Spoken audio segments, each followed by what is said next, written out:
Hello, I'm Umair Khalid. I'm one of the social media editors at JACC Cardiovascular Interventions, and it is my great pleasure to have Dr. Ellis for this interview today. Good afternoon, sir. Thank you for joining us today. How are you doing? Yes, doing great. Thank you very much for the invite. Of course, today we're very excited to feature your manuscript titled First Experience with Amulet in the United States, Early Insights from Emerge LAA Post-Approval Study in our social media section.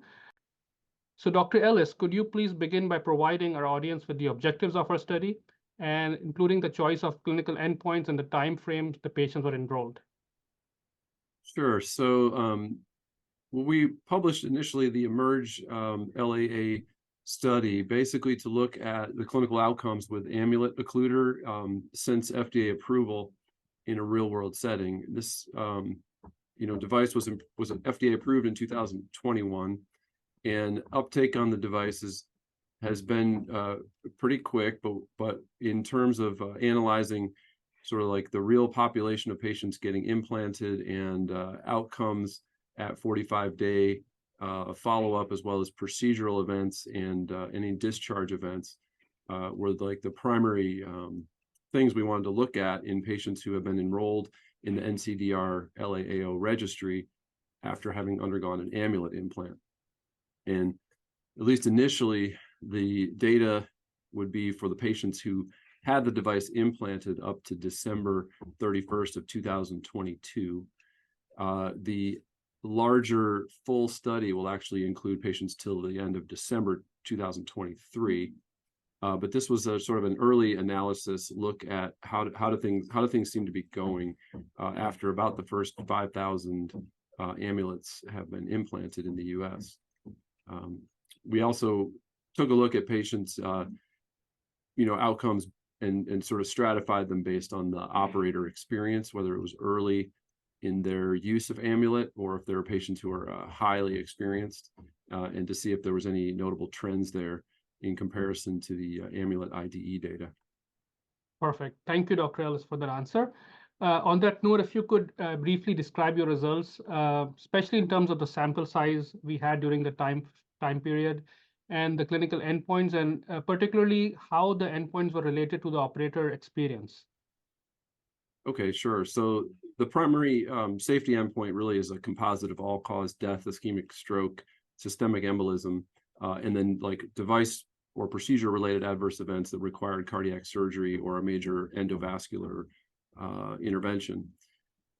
Additional major adverse event rates were also reported, including things that are all in the NCDR registry regarding major bleeding, vascular injury, major in-hospital related, and up to 45-day related adverse events.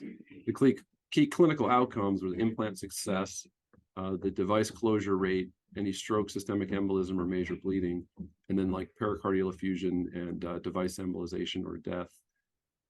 So we looked at, by the sort of end of December 2022, there was about 5,500 amulets implanted. And in our patient follow-up, 3,593 came in with 45-day follow-up data that was analyzable through the NCDR. There was a fair number of patients who had missed the visit, some of that just due to when we had to cut off the study for analysis. And so essentially the patients from probably mid-October through December of 2022, they just hadn't actually completed the 45-day follow-up TEE yet. So not all patients had analyzable data by ultrasound. The results in terms of the patient risk profile, the total cohort really pretty comparable, I think, to what has been reported with other LAA occlusion technologies. Mean CHADS VAS score 4.7, 21% of patients having had a prior stroke, Hasbled score of 2.7, and 67% of patients having had a major prior bleed as indications for implantation. So that seems to not be a whole lot different between early experience and late experience operators, but the whole cohort fits consistent with what's been shown with other device technologies. As far as actual implant success was over 95% for any group of patient we analyzed, but certainly did significantly improve as you went from early experience being less than 10 total Amulet cases to moderate 10 to 30, and then highly experienced operators were considered those who had done more than 30 implants. The rate of peri-device leak at the time of implant was very low, with 97% of patients reporting zero leak on the implant TEE. Procedure times and contrast volume use also correlated with user experience. As you can imagine, the patients with higher experience operators show less total procedure time and tend to do the procedure with less total contrast volume being used. Now, in accordance with the labeling for the device, the vast majority of patients went home on dual antiplatelet therapy after implant, and some patients were on single antiplatelet or oral anticoagulation, and I think that just pretty much mirrors the FDA label for implant and post-operative drug regimen. When we look at the safety profile, the total cohort, the safety endpoint was 0.78%, and there was a trend towards reducing the risk of death from the procedure as you increased operator experience, but the total rate was like 0.2%. So we're still talking about a fairly, safe procedure, but there was actually enough patients to see an improvement in that trend as the operators gain more experience with the device. The patients who were reported as having a death early had an average age of 82 years with a CHA2DS2-VASc of 5.1, and so I think these were also selected higher risk patients. A lot of those deaths were reported as being unrelated to the study, to the device or the procedure. Right.